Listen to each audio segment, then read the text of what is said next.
It's I was walking into a pack of wolves too.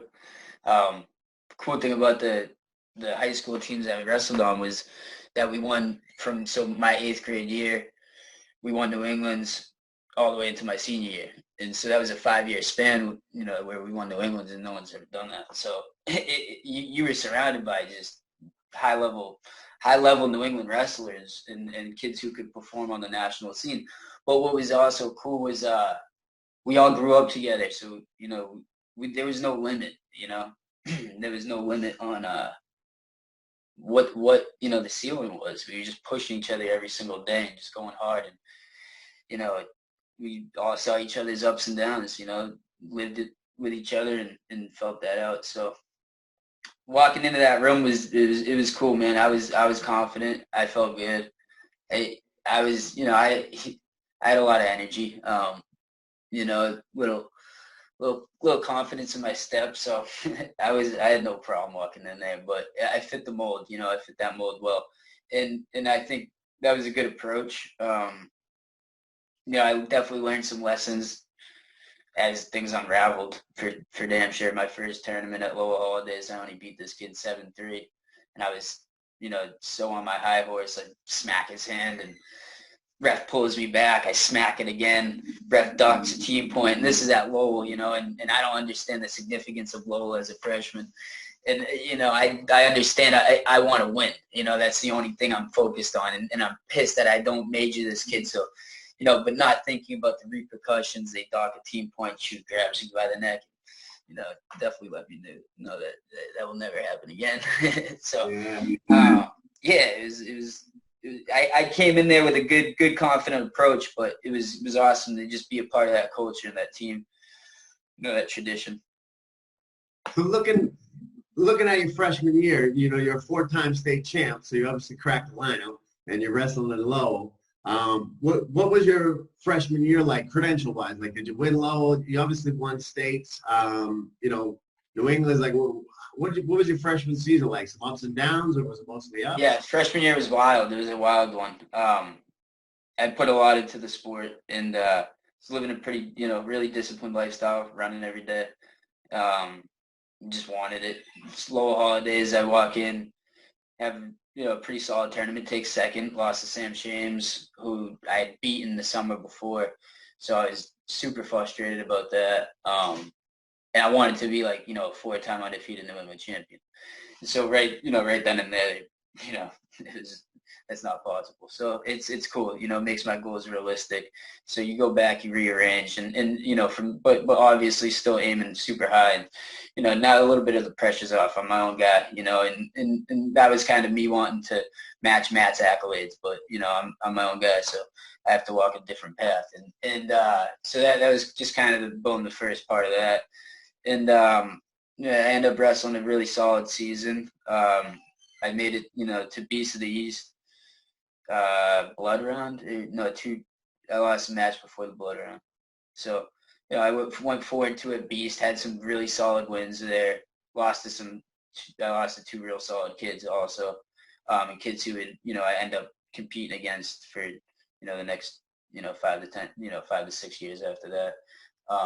So, got a good experience in there.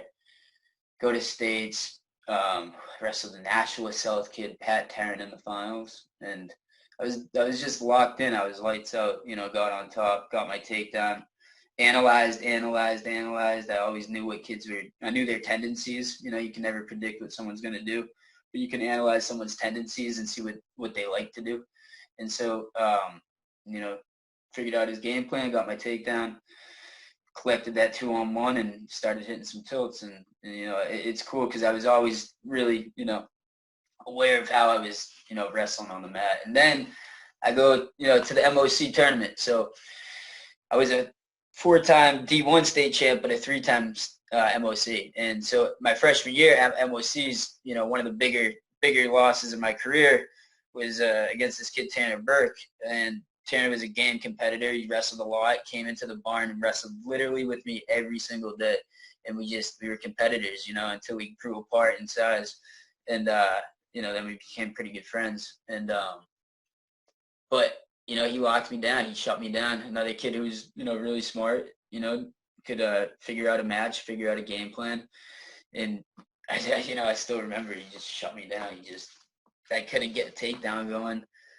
And then he got a stall call. Or it was no, yeah, I think he beat me 2-1, 2-0. But yeah, he shut me down. I was so frustrated I couldn't get a takedown. But have to swallow that pretty quick. And I made a scene obviously after. I was pretty hot-headed, so I'm running out of the gym. I would finally collect myself, calm down, battle back. They let me in the tournament. I take third, and then this is when the fireworks kind of start to happen. I'm at New England's freshman year. At this point, there's no freaking pressure. None. It's just go wrestle as hard as you can, and that's when I wrestle the best, obviously. And I think that's everyone. When you're just feeling it, you're not thinking, you're just doing, and you're confident. And so I was always confident, never lost that. And so I go out to New England's freshman year and rally off a solid win first round. Then I have this kid from Maine who is really tough, Gage DeRozier, and we get into this like scrap match where he throws me, I throw him, he throws me, I throw him. And I think the score is like 10-10 at this point, and it's like not even halfway through the second period, and we're both like just like looking at each other rattled, just like both of us knocked our heads at least once or twice. So it was one of those matches, and next thing you know, my hand's in his mouth and he's biting down. So ref sees that, calls the match, and the kid gets DQ'd. And so I go into the court, so at this point I go into the quarters, yeah, and I wrestle this kid Ross Spencer who won Fargo, and he was rugged. He was really tough. He was short, stout kid, and I just got my offense going and threw in some boots and didn't let him, bring his shoulders home. It's one of those matches where you just have to, put up some points on him. So then semifinals, I'm wrestling this kid, Chad Roberts, who's ranked, in the country at the time. And he's big. He's a monster at 103. And New England's back then was 103. So, and then you get that +4 allowance. So this kid was coming down from 25, 30. It's huge.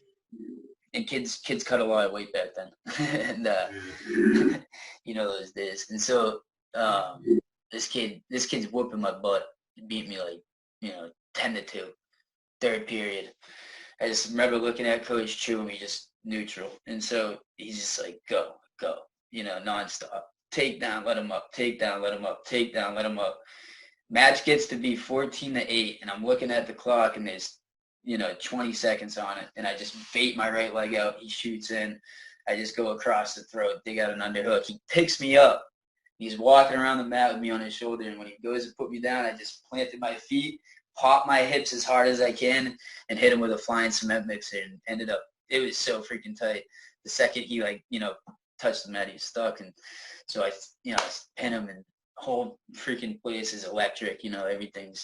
Everything's shaking. Can see the lightning in the air. It was awesome. It was a good moment. And then I go into the finals and I wrestled this kid, Shadila Riviere from Rhode Island, who I just couldn't figure out for some reason.